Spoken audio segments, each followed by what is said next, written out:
Yesus tidur di dalam perahu mereka. Bukankah itu juga persoalan kita? Tanpa sadar ketika badai datang, kita suka nanya sama Yesus, kenapa sih Tuhan gak cegah badai ini? Kenapa sih saya gak dihindarkan dari masalah ini? Kan bisa toh Tuhan cegah badai. Kan namanya orang mau tidur, lebih enak tidur lagi angin sepoi-sepoi apa badai, saudara? Kalau Yesus mau tidurnya enak kan itu ya. Badai minggir lo, anak raja mau tidur. Selesai, saudara. Betul? Tapi kenapa Tuhan mengizinkan dia tetap tidur walaupun badai lewat? Karena Tuhan tahu itu yang banyak kita rasa. Kok Tuhan katanya tidur, tidak apa-apa, cuma diem. Dan saudara lihat, muridnya pasti marah sama dia. Kenapa Seto marah? Karena cara banguninnya gak sopan, saudara. Kasar. Kalau muridnya menganggap wajar Yesus tidur, akan banguninnya enak. Guru tolong, sorry ya ganggu guru tidur, tapi kami lagi perlu guru. Ada apa? Ada badai. Tapi kalau saudara lihat Alkitab, cara bangunnya guru-guru tidak pedulikan engkau, kita binasa. Kok bisa ngomong gitu? Karena dalam hatinya dia merasa enak aja nih Yesus tidur. Enak aja nih Tuhan. Tuhan yang enak dipuji, haleluya. Yang menderita saya. Tapi untungnya kita punya Yesus yang gak baper, saudara. Untung saya bukan Yesus loh.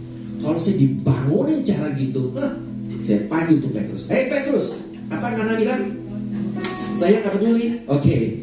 Dulu kita ketemu kapan Petrus? Di perahu. Waktu itu Nana tangkap ikan dapat berapa? 0 guru. Bagus, masih ingat ya kan?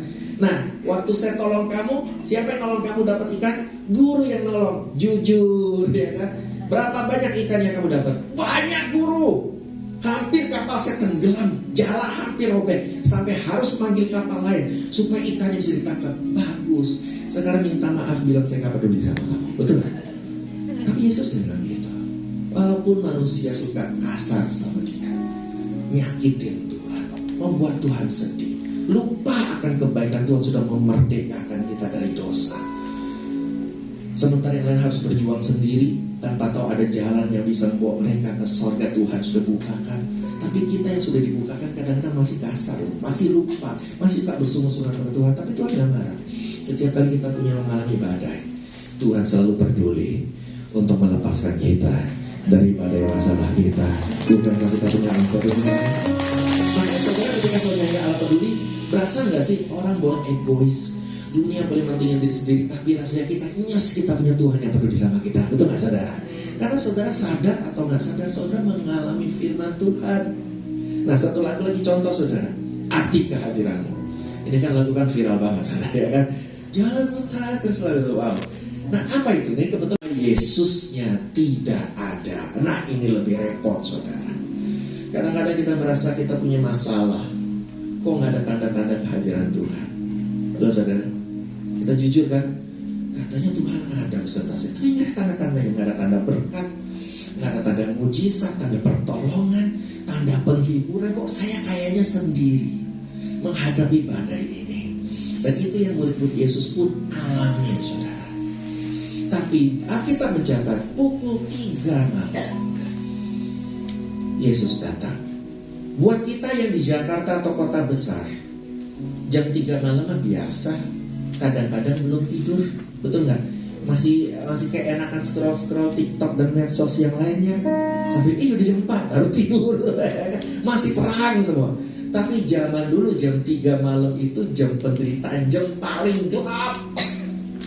Kalau ada penjaga di jam 3, menurut yang saya dengar dari kisah di Israel, itu biasanya newbie, orang baru, lagi dipelonco sama senior. Kamu jaga ya jam 3 pagi. Soalnya paling ngantuk gitu kalau jaga malam jam segitu.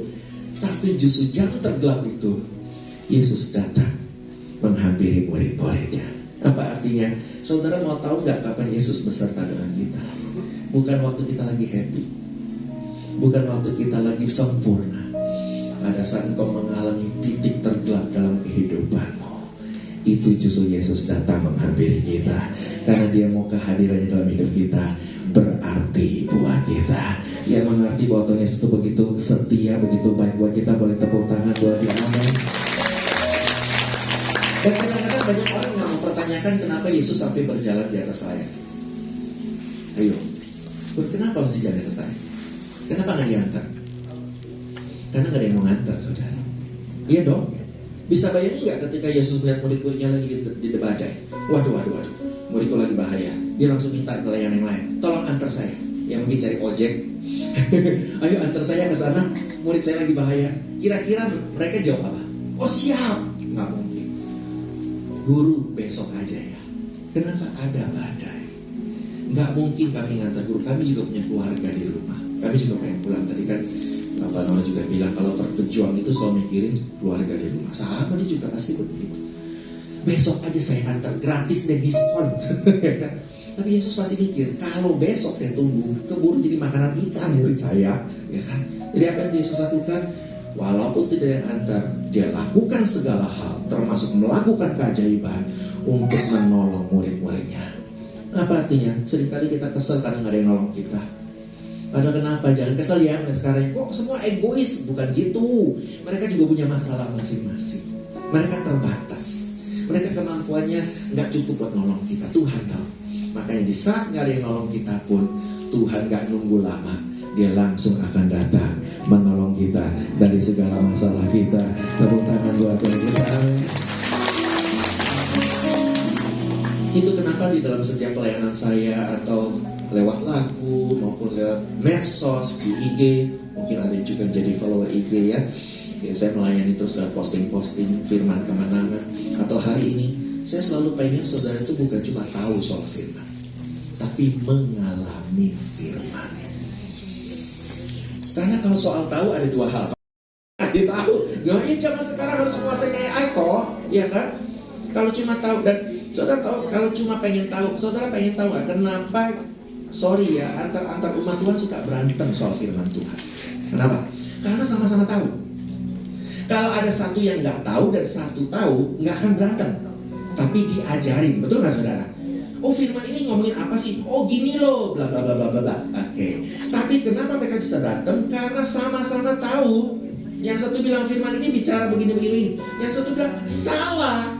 Terjemahannya masih aslinya begini. Oh kamu yang salah, ya kan? Akhirnya apa? Berantem, sesat, menyesatkan, betul nggak saudara? Karena sama-sama tahu. Mulai sekarang kalau ketemu orang yang merasa lebih tahu dari kita, izinkan dia merasa lebih tahu. Iya betul kamu lebih tahu, tidak apa-apa. Tapi yang penting kita alami firman-Nya. Betul nggak saudara? Karena rugi dong cuma tahu tapi nggak alami firman. Banyak orang ketika bicara soal mengasihi orang lain, rasanya berat. Kenapa berat? Karena sebetulnya dia nggak mengalami firman itu. Kalau dia mengalami firman Allah itu kasih, mengasihi kita dengan kasih yang kekal, merasakan pengorbanannya, perjuangannya sehingga kita merdeka. Nggak usah disuruh pun, kita pasti termampukan untuk mengasihi. Contoh, misalnya kan bicara soal banyak pasangan ya. Bayangkan pasangan saudara lagi ulang tahun, kan besok Bapak ulang tahun ya. Misalnya kita mau kasih hadiah terus anak-anak bilang gini, nggak usah kasih hadiah. Kenapa? Karena kamu adalah hadiah terbaik dari Tuhan buat saya. Gitu sweet, ya kan? Nah, seandainya pasangan saudara ngomong begitu, gimana respon kita? Apa saudara bilang, bagus, kebetulan bisa irit, ya kan? Kalau tiap tahun dia ngomong begitu, ya kan? Apa gitu? Enggak kan? Semakin dia ngomong gitu, saudara yang tadinya mau beli kado standarnya cuma seharga segini, rasanya pengen lebih berikan yang lebih baik lagi. Betul nggak saudara? Karena saudara merasa dikasihi oleh Dia. Demikian juga hubungan kita dengan Tuhan. Kalau saudara merasa dikasihi oleh Tuhan, saudara pasti bisa mengasihi orang lain. Jadi di mana-mana saya selalu katakan, jangan saudara berusaha untuk mengasihi orang. Nanti saudara akan capek dan saudara kesel sama saya. Enak aja Pak Jonathan ngomong. Ngalamin gak yang saya ngomong? Saya mengasihi, makin dia mentang-mentang, makin dia kurang ajar, makin dia manfaatin saya, makin dia manipulasi saya, makin dia toksik sama saya. No, yang saya minta adalah nikmati kasih Tuhan sebebasnya di tempat ini semaksimal mungkin. Setiap kali saudara beribadah, nikmati kasihnya Tuhan. Nikmati sebagaimana Dia menolong kita, menyelamatkan kita, memerdekakan kita dari dosa. Nikmati. Kalau saudara nikmati sepuasnya, saudara ketika keluar dari tempat ini, ada rasa kasih yang pengen saudara bagikan ke orang lain. Karena kita nggak mungkin bisa memberi apa yang kita nggak punya. Betul nggak saudara? Nggak bisa kita kasih. Kalau kita nggak punya kasih, nggak mungkin kita bisa paksa ngasih orang. Bangkrut dong. Tapi kalau Tuhan punya rencana yang lebih besar dari semua yang terpikirkan. Apapun yang Tuhan berbuat, apapun yang mungkin kita tidak mengerti, tapi ingat satu hal ini, tak ada maksud jahat. Sebab itu ayo bangkit, itu pula. Jangan diam lagi, jangan nyerah. Semua dengan mutu, seperti Yesus yang menyerah. Bukan menyerah pada apapun juga. Sebelum ku coba semua yang ku bisa, kami hanya berserah sama satu hal. Berserah pada siapa? Kepada kehendakmu.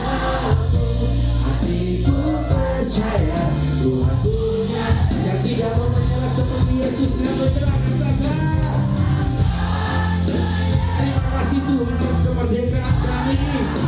Kami gak mau nyerah, pertahankan. Kami bebas, kami merdeka dari dosa, merdeka dari intimidasi, merdeka dari ketakutan, merdeka dari kekhawatiran, merdeka dari sakit hati, merdeka dari dendam. Kami sudah dimerdekakan dan kami akan pertahankan. Percaya Tuhan punya rencana. Hatiku percaya, ku percaya Tuhan punya rencana. Sekali lagi katakan, hatiku percaya Tuhan punya rencana.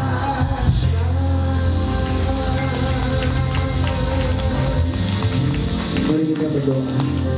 Bukankah kau merasa hatimu dimerdekakan saat ini?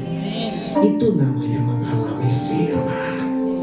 Saudara bukan cuma tahu Yesus merdekakan, Yesus bebaskan, tapi saudara betul-betul mengalami kebebasan.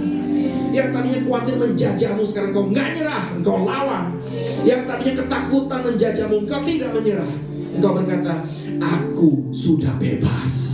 Iblis, kau tak berhak menjajahku. Ketakutan, kau gak berhak menjajahku. Kekhawatiran, kau gak berhak menjajahku. Sakit hati, kau gak berhak menjajahku. Aku bebas. Aku bisa bahagia. Aku bisa optimis. Aku bisa sukacita. Aku bisa melayani Tuhan dengan enteng, tidak ada beban. Karena aku tahu aku sudah dimerdekakan. Saya berdoa dengan percaya, engkau bukan hanya di sini mengalami firman Tuhan, tapi setiap firman yang kau baca, engkau bukan cuma tahu, dapat ilmu, dapat pengetahuan, tapi engkau ngalamin firman itu. Terima kasih Tuhan. Itu yang namanya kebenaran yang memerdekakan. Terima kasih Bapa. Dan hamba-Mu berdoa biar setiap firman disampaikan mendatangkan kekuatan, pemulihan, sukacita yang baru, semangat yang baru, kemerdekaan yang baru buat kami Tuhan. Mengembalikan diri kami kepada siapa kami dalam Tuhan. Orang-orang yang merdekakan karena Tuhan sudah mengalahkan penjajah-penjajah kami Tuhan. Terima kasih Tuhan. Biarlah setiap firman juga mendatangkan berkat, hikmat, mujizat, bahkan kemenangan yang baru dalam hidup kami. Mari engkau umat Tuhan yang diberkati oleh firman Tuhan, bahkan ibadah hari ini kita menyerahkan dengan Roh Kudus, sehingga seperti kita hidup dalam firman Tuhan nyata dalam kehidupan kita. Dalam nama Tuhan Yesus kita katakan. Tepuk tangan buat orang-orang merdeka di sini. Haleluya. Puji Tuhan. Silakan dulu. Terima kasih waktunya. Sampai ketemu dalam firman kemenangan. Tapi apa Yesus gak pernah dijahatin? Yang paling fatal kan dijahati oleh Yudas, dikhianati. Betul saudara? Tapi perlu gak sih sebelum Yesus dikhianati? Yesus tahu gak Yudas bakal mengkhianati dia? Tahu. Kenapa gak dicegah? Gampang kok cara cegahnya. Saya aja kepikir, apalagi Yesus. Waktu itu Yesus masih bilang, Yudas, gue tahu lo mau ngapain ya kan, mau jual gue kan 30 keping perak, gue juga menyerah. Tahu aja ya kan, dapat order dari mana nih, intelnya hebat nih ya kan. Udah Yudas, nggak usah gitulah. Nih 100 keping emas buat kamu, ya cukup kan? Jangan jual-jual saya, malu-malu. Ntar saya nyerahin diri ke orang Farisi. Bisa nggak begitu saudara? Loh, uangnya dari mana? Iya, buat Yesus. Ikan aja jadi ATM saudara ya kan? Apa susahnya buat dia? Waktu nggak bisa bayar pajak, muridnya panggil pancing ikan, dapat duit. Tahu aja ada duit di dalam ikan ya kan? Gampang kok buat Tuhan. Kenapa Yesus izinkan Yudas mengkhianati dia? Karena Yesus mau memperlihatkan kita, dunia boleh jahat dalam hidup.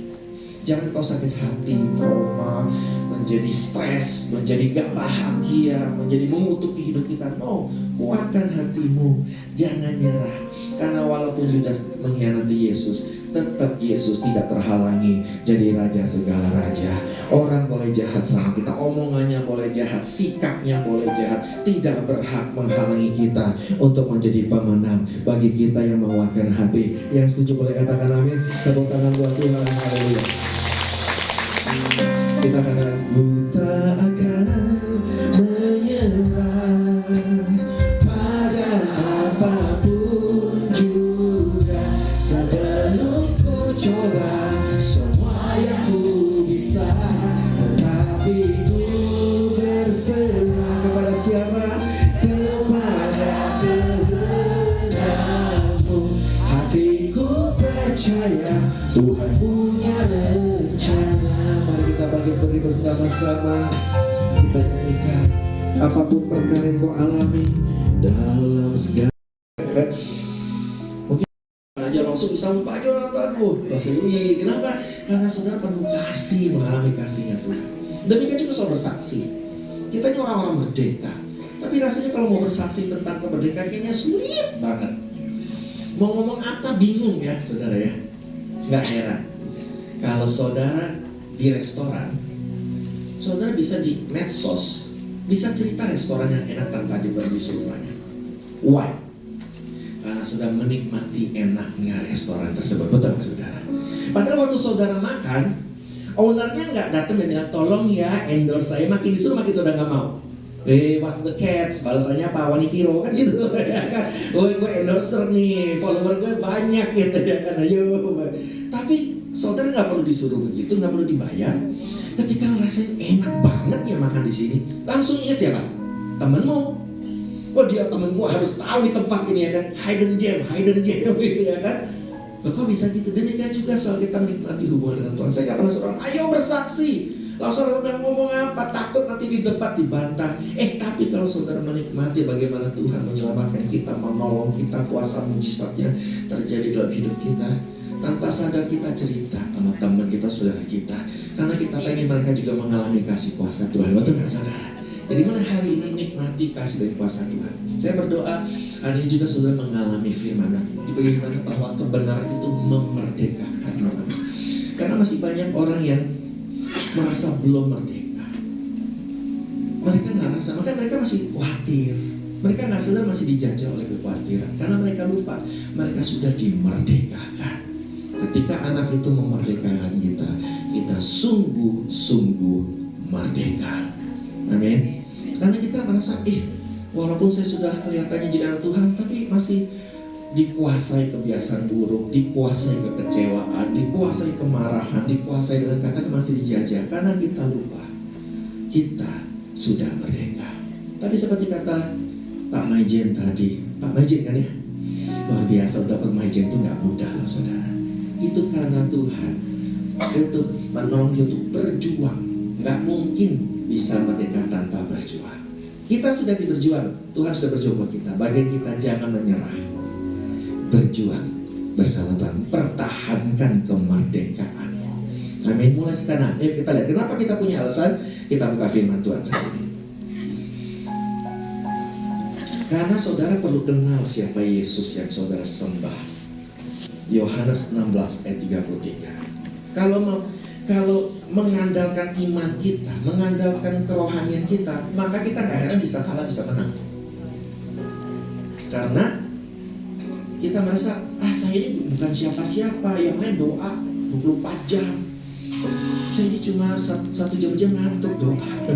Tapi puji Tuhan kita bisa menang atau merdeka karena kita punya Tuhan yang luar biasa. Kan? Dikatakan apa di Yohanes 16 ayat 33? Semuanya itu kukatakan kepadamu supaya apa? Kamu beroleh damai sejahtera dalam aku. Dalam dunia kamu menderita penganiayaan atau masalah. Walaupun kamu sudah merdeka, tetap ada masalah. Ya, kalau saudara jadi umat Tuhan kan harus nanya, kok ikut Tuhan banyak masalah? Gampang jawabannya. Kita nggak lagi di Taman Eden. Selesai, saudara, ya kan? Dunia ini memang penuh masalah. Tetapi, nah, kuncinya adalah ketika saudara punya masalah, jangan dikasih titik. Saya sakit, titik. Saya sedih, titik. Saya stres, titik. Jangan, saudara. Kasih koma. Tetapi, saudara. Karena kalau Tuhan itu memberi kabar buruk, nggak pernah di stop. Selalu ada kabar baik. Bahkan ngomong soal neraka pun kabar terburuk. Nggak cuma bilang, ada neraka loh, hati-hati. Nggak gitu kan? Memang ada neraka. Tetapi, aku datang untuk memberi hidup yang kekal. Selalu ada kabar baik dari Tuhan buat kita. Supaya kita merdeka dalam Tuhan. Tepuk tangan dulu buat Tuhan. Amin. Nah, dikatakan di sini, tetapi kuatkanlah hatimu. Kenapa? Aku telah mengalahkan dunia. Kita merdeka karena Tuhan sudah mengalahkan semua yang menjajah hidup kita. Iblis dikalahkan, dosa dikalahkan, hukum maut dikalahkan. Segala perkaramu sudah Tuhan kalahkan, karena Dia adalah pemenang dan kita dimerdekakan. Boleh tepuk tangan buat Tuhan kita. Haleluya. Bagian kita cuma kuatkan hatimu. Artinya apa? Jangan menyerah. Bisa bayangin kalau tentara kita menyerah, cuma bambu runcing, itu senjata. Nyerah aja deh, cilaka kita, saudara. Tapi untung tentara kita nggak nyerah. Dia berjuang terus, kita merdeka. Demikian juga Tuhan. Tuhan bisa nggak nyerah sama kita? Banyak alasan. Kenapa kita suka nyerah? Karena hidup ini nggak lancar buat kita. Betul nggak? Bisnis nggak lancar, kerja nggak lancar, ngasuh anak nggak lancar, hubungan nggak lancar, capek deh, ya kan? Tapi kita berkata itu bukan alasan buat kita nyerah. Karena Yesus pun lahir ke dunia tidak lancar, betul? Apa susahnya buat Yesus booking penginapan semua kamar diborong sama Dia? Bisa nggak? Lo malaikat yang ngatur. Kita aja pernikahan anak ada IO. Kita tinggal tiung-tiung duduk, tinggal nangis-nangis aja. Betul gak, saudara? Itu ngelepas anak. Loh, apa susahnya buat Tuhan? Ayo malaikat, borong itu kamar semua, penuh buat yang lain. Cuma buat anak raja lahir. Bisa gak? Kenapa Tuhan tidak melakukan hal itu? Karena Tuhan mau kasih lihat, lahir buat dia boleh gak lancar, lahirnya boleh kandang domba, salah tempat, saudara. Tapi tidak menghalangi dia jadi raja segala raja. Maka apapun hal yang gak lancar dalam hidupmu, tidak bisa menghalangi kita menjadi pemenang dalam Tuhan, merdeka dalam Tuhan. Bagian kita cuma kuatkan hati, seperti Yesus pun sudah kuatkan hati buat kita semua. Boleh tepuk tangan buat Tuhan kita. Dan yang terakhir, saudara, penutup. Tapi saya minta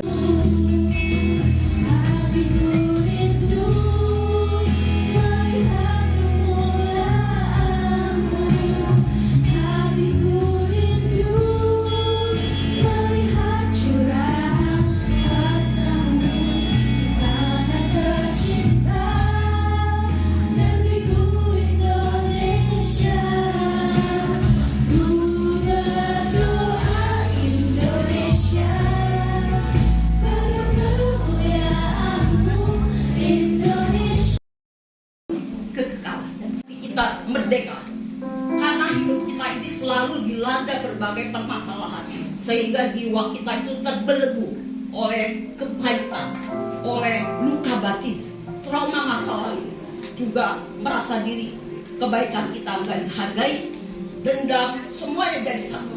Jadi kita tidak bisa mengenal kebenaran Tuhan yang sesungguhnya. Kalau kita sudah mengenal kebenaran yang sesungguhnya, Tuhan mengatakan rohmu akan dimerdekakan, sebab hanya kebenaran Tuhan saja yang memerdekakan hati kita. Bagaimana cara kita mengenal kebenaran Tuhan? Yaitu ibaratnya kebenaran Tuhan itu seperti mutiara yang terpendam di dasar lautan. Kita harus berjuang dengan segenap jiwa roh pikiran kita untuk menemukan, mendapatkannya dan mengenakannya di dalam batinnya manusia kita. Kalau kita sudah mengenakan batinnya manusia kita, yang mana Tuhan sudah taruh rohnya dalam kita, tidak akan pernah kemerdekaan sejati yang Tuhan berikan tidak bisa diambil oleh dunia, oleh permasalahan apapun juga. Kita akan menghadapi semua problem itu dengan jiwa yang begitu damai. Damai yang diberikan oleh Tuhan adalah damai sejati, damai yang melampaui segala akal. Kenapa kita suka melihat orang yang begitu cukup hidupnya, tetapi dia mengalami bisa bunuh diri, bisa lari ke narkoba, karena dia belum menemukan kebenaran Tuhan yang sesungguhnya di dalam hidup dia. Dia begitu depresi, menjadi stres berkepanjangan. Jadinya dia itu merasa, aduh, gak bisa ada solusi.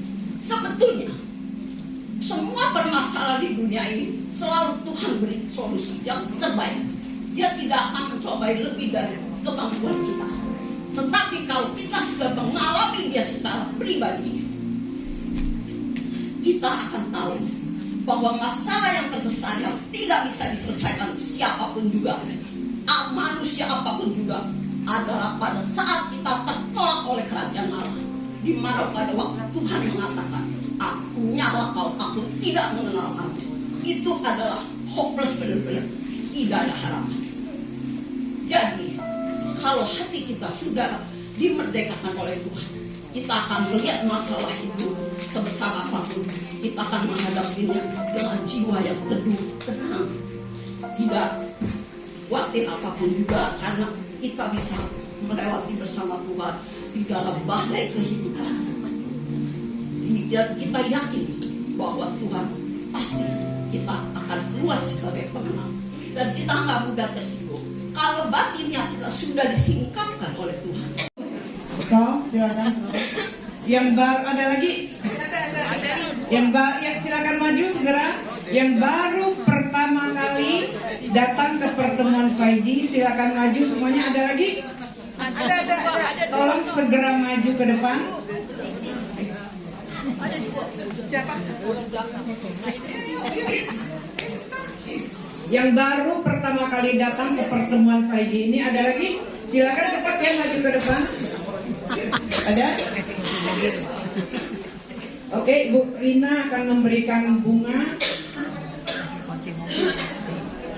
merah, mawar merah untuk yang baru pertama kali datang ke. Ayo Ibu, silakan maju. Banyak sekali. Ada lagi kah? Yang baru pertama kali datang ke pertemuan 5G ini, jangan malu-malu, silakan maju ke depan. Tepuk tangan buat jiwa-jiwa baru ini, dan silakan duduk boleh. Nah, nggak mungkin mereka datang sendiri, biasanya ada yang ajak.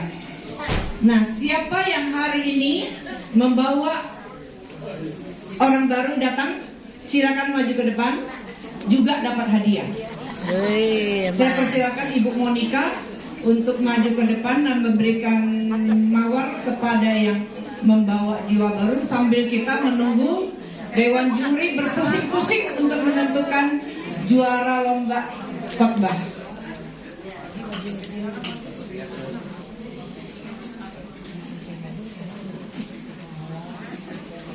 Oke, kita tepuk tangan buat yang memberi.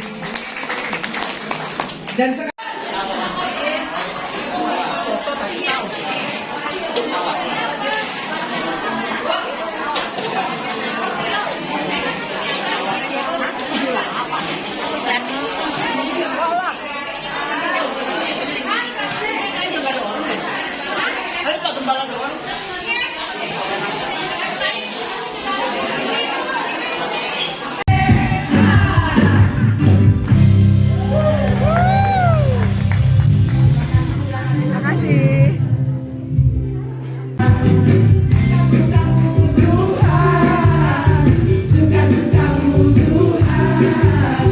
Suka-sukamu Tuhan, suka-sukamu Tuhan.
sehingga jiwa kita itu terbelenggu oleh kepahitan, oleh luka batin, trauma masa lalu, juga merasa diri kebaikan kita nggak dihargai, dendam, semuanya jadi satu.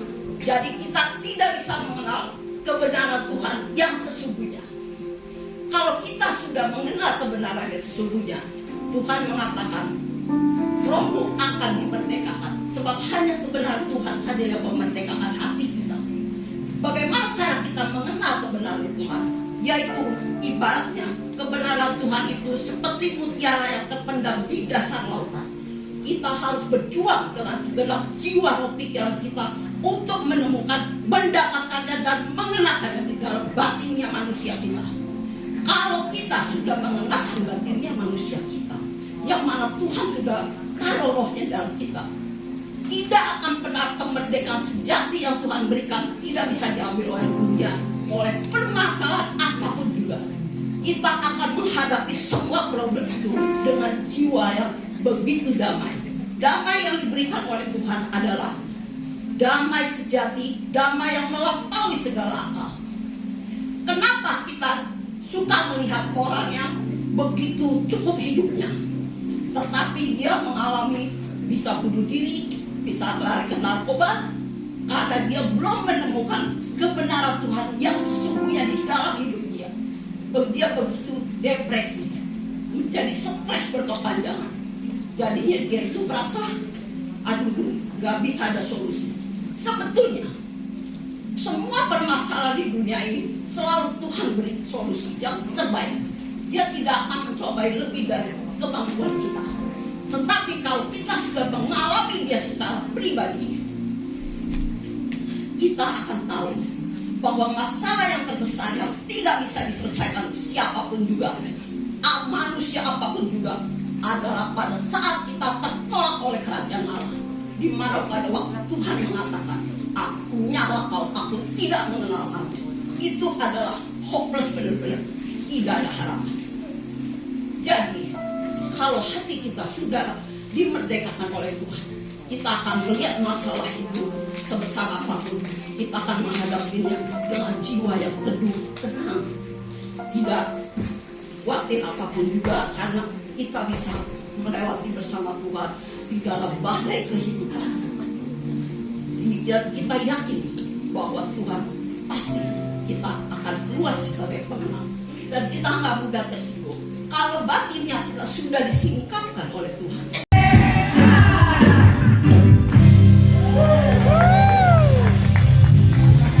Terima kasih. Kau silakan. Yang baru ada lagi? Yang baru, ya silakan maju segera. Yang baru pertama kali datang ke pertemuan 5G, silakan maju semuanya. Ada lagi? Ada. Tolong segera maju ke depan. Siapa? Yang baru pertama kali datang ke pertemuan 5G ini ada lagi? Silakan cepat ya maju ke depan. Ada? Oke, Bu Rina akan memberikan bunga merah, mawar merah untuk yang baru pertama kali datang ke. Ayo Ibu, silakan maju. Banyak sekali. Ada lagi kah? Yang baru pertama kali datang ke pertemuan 5G ini, jangan malu-malu, silakan maju ke depan. Tepuk tangan buat jiwa-jiwa baru ini, dan silakan duduk boleh. Mas, nggak mungkin mereka datang sendiri, biasanya ada yang ajak. Nah, siapa yang hari ini membawa orang baru datang, silakan maju ke depan, juga dapat hadiah.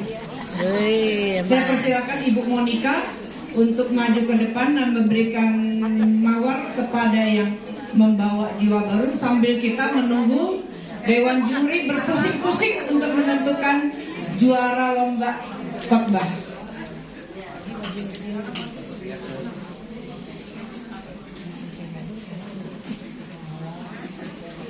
Oke, kita tepuk tangan buat yang memberi.